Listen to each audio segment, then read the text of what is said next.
మా ఛానల్కి స్వాగతం. చూస్తున్న వీక్షకులకు ప్రేక్షకులకు ప్రియ కాలభైరవ భగవద్బంధులకి స్వాగతం పలుకుతూ మమ్మల్ని ఎంతగానో ఆదరిస్తూ ఉండబడినటువంటి ప్రియ సోదరీమణులకు సనాతన ధర్మ సంరక్షకులకు జ్యోతిష్య అభిమానులకు అందరిపైనను ఆరోగ్యకారకుడైనటువంటి సూర్యనారాయణ స్వామి వారికి ఆశీస్సులు ఉండాలని కోరుకుందాం. 30 సంవత్సరాల తర్వాత రవి భగవానుడు శని స్వక్షత్రమైనటువంటి కుంభరాశిలో శని అక్కడగా ఉండబడినటువంటి శని చేత రవి 30 సంవత్సరాల తర్వాత కుంభరాశిలో సంచారం చేయడం జరుగుతుంది. ఆరోగ్యకారకుడు సూర్యుడు, అనారోగ్యకారకుడు సూర్యభగవానుడు కలిపి ఏకరాశిలో సంచారం చేసినప్పుడు ఎవరికి ఎలాంటి ఆరోగ్య పరిస్థితులు లేకుండా సంపూర్ణ ఆరోగ్యాలు ప్రసాదించాలని కోరుకుందాం.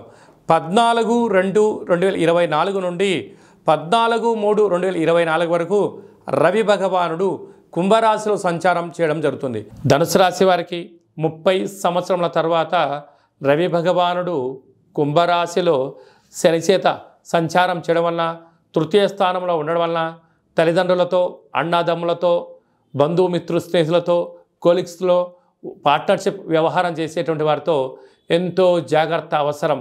మిమ్మల్ని పూర్తిగా నమ్మించి మిమ్మల్ని భ్రమలో పెట్టి మీ దగ్గర ఉండబడిన స్థిరచరాస్తులను కానీ, ధనాన్ని కానీ, సమయాన్ని కానీ, మీ జ్ఞానాన్ని కానీ వాళ్ళు సద్వినియోగపరచుకోవడంలో వారు విజయం సాధించే పరిస్థితి చాలా అధికంగా ఉంటుంది. కనుక ఇలాంటి కాల సమయంలో మౌనం, ఏకాగ్రత, ఏకాంతంగా ఉండడము, పెద్దగా ఎవరితో అంతర్గత విషయాలు చర్చించినంత వరకు మీరు ఎంత సేఫ్ జోన్లో ఉంటారని చెప్పి గమనించాలి. కనుక ఇంటి గుట్టు లంకకు వచ్చేటు అన్నట్టుగా మీరు అనేక రకాల ఇబ్బందికి గురయ్యే అవకాశాలు ఉన్నాయి. తస్మాత్ జాగ్రత్త. 30 సంవత్సరాల తర్వాత కుంభరాశిలో శనిచేత రవి సంచారం చేయనప్పుడు వ్యక్తిగతమైనటువంటి ఆరోగ్యకారకుడు, అనారోగ్యకారకుడు, ధర్మ శిక్షణ కారకుడైనటువంటి ఇద్దరు ఒకే రాశిలో ఉండడం వలన కొన్ని స్వల్పమైనటువంటి ఇబ్బందులు ఉండే అవకాశాలు ఉన్నాయి.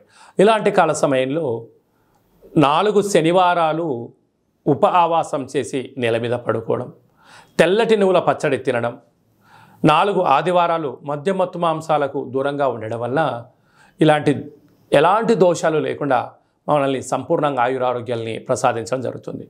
అలాగా ఏమైనా వాహన ప్రమాదాలు కానీ, మానసికంగా కానీ, శారీరకంగా కానీ ఇబ్బందులు ఏమైనా ఉన్నట్లయితే ఒక తెలుపు క్లాతులో, లేకుంటే నీలం రంగు క్లాతులో, లేకుంటే ఎరుపు క్లాతులో, తెలుపు, నీలము, ఎరుపు 3 రంగులలో ఏదో క్లాతులో గోధుమలను, తెల్ల నువ్వులను మూట కట్టి మీ యొక్క శిరస్సు కింద, అంటే పడుకునే మంచం కింద కానీ ఎక్కడైనా ఉంచుకోండి.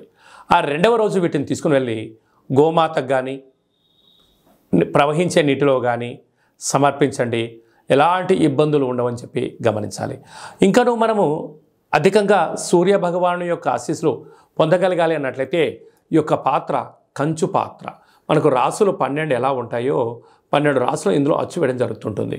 అలాగా మనం పూజ చేసిన తదనంతరము ఒక్కసారి ఇలా శబ్దం చేసినట్లయితే ఓంకార శబ్దం రావడం జరుగుతుంటుంది. ఇలాగా ఓం కాలభైరవాయ నమః, ఈ శబ్ద తరంగాల ద్వారా మనిషి శరీరంలో ఉండబడినటువంటి ఆ సచక్రాలు వికసింపచేసి ఆరోగ్యకారకుడైనటువంటి సూర్యభగవాన్ యొక్క ఆశీస్సులు పుష్కలంగా ఉంటాయని చెప్పి గమనించగలగాలి. కనుక మీ గోత్రనామాలు పంపించినట్లయితే మన యొక్క దేవాలయంలో ప్రతిరోజు సూర్య నమస్కారాలు, సూర్య అరుణ హోమాలు, రుద్రాభిషేకం జరుగుతూ ఉంటుంది. అలాగనే మీకు కాళభైరవ హోమం చేయించి ఈ యొక్క అక్షయ పాత్రను మీకు అందజేయడం జరుగుతుందని చెప్పి గమనించాలి. మీ వ్యక్తిగత జాతకం తెలుసుకోవాలనుకుంటున్నారా? మీ యొక్క పేరు, పుట్టినటువంటి తేదీ, నెల, సమయం, సంవత్సరం రాసి మీరు వాట్సాప్లో పంపించినట్లయితే సంపూర్ణంగా 100 సంవత్సరాల జాతకాన్ని రాసి పంపించి మీరు పుట్టినప్పుడు గ్రహ గమనాలు ఎలా ఉన్నాయి, ప్రస్తుతం ఎలా ఉన్నాయి, రాబోయే కాలంలో ఎలా ఉండబోతున్నాయో సవివరంగా సంపూర్ణంగా తెలియజేయడం జరుగుతుంది. చాలామందికి డేటా బర్త్లో లేనటువంటి వారికి మీ పేరు యొక్క మొదటి అక్షరాన్ని అనుసరిస్తూ మీ యొక్క ముఖ కవళికలను ఒక ఫోటోను పంపించగలిగినట్లయితే హస్త సాముద్రికం ద్వారా, గవ్వల శాస్త్రం ద్వారా, రమణ శాస్త్రం ద్వారా మీకు భూత, భవిష్యత్, వర్తమానాన్ని తెలియజేయడం జరుగుతుంది. అలాగా మీ అబ్బాయి కానీ అమ్మాయికి కానీ తరచూ వివాహ ప్రయత్నం చేస్తూ ఉన్నా ఎందుకు కుదరట్లేదు, జాతకంలో ఎలాంటి యోగాలు ఉన్నాయి, ఎలాంటి దోషాలు ఉన్నాయో తెలియజేయడం జరుగుతుంది. వధూవరుల జాతకాలను పరిశీలించి వీరిద్దరి యొక్క కలయిక ద్వారా ఎంతటి ఐశ్వర్యం యోగ భాగ్యాలను ముందే తెలుసుకునే ప్రయత్నం చేయండి. అలాగే గతంలో వివాహమైన దంపతులు తరచూ గొడవ పడుతున్నారా? చిన్న చిన్న విషయాలకు సఖ్యతగా కుదరట్లేనట్లయితే మీ యొక్క పేర్లను పంపించినట్లయితే పిల్లలు స్వల్పమైన మార్పులు చేయడం వలన మీరిద్దరూ భార్యాభర్తలు పార్వతీ పరమేశ్వరులాగా ఉంటారని చెప్పి గమనించాలి. అందరిపైన ఆరోగ్యకారకుడైనటువంటి సూర్యనారాయణుడు, అనారోగ్యకారకుడైనటువంటి సూర్య భగవాను చేత కలిసినటువంటి శని భగవాన్ యొక్క ఆశీస్సులు అందరిపైన చల్లని చూపులు చూడాలని కోరుకుంటూ ఆశీర్వచనం. ఓం శతమానం భవతి శతాయు పురుష సతేంద్రియ ఆయుష్యేవేంద్రియే ప్రతిష్టతి. ఆరోగ్య సూర్యనారాయణ దేవత అనుగ్రహ ప్రసాద సిద్ధిరస్తు తదాస్తు. ఈ వీడియో మీకు నచ్చినట్టయితే లైక్ చేయండి, షేర్ చేయండి, మా ఛానల్ని సబ్స్క్రైబ్ చేసుకోండి. మేము చేస్తున్న వీడియోలు మీకు ముందస్తుగా నోటిఫికేషన్ రావాలి అన్నట్టయితే పైన ఆల్ అనే బటన్ కూడా తెలియచేయండి. మీరు ఎవరి క్షేమాన్ని అయితే కోరుకుంటున్నారో అంటే మీ క్షేమాన్ని ఎవరైతే కోరుకుంటున్నారో వారికి ఈ యొక్క వీడియోని షేర్ చేసి భగవంతుడి యొక్క ఆశీస్సులు పొందండి.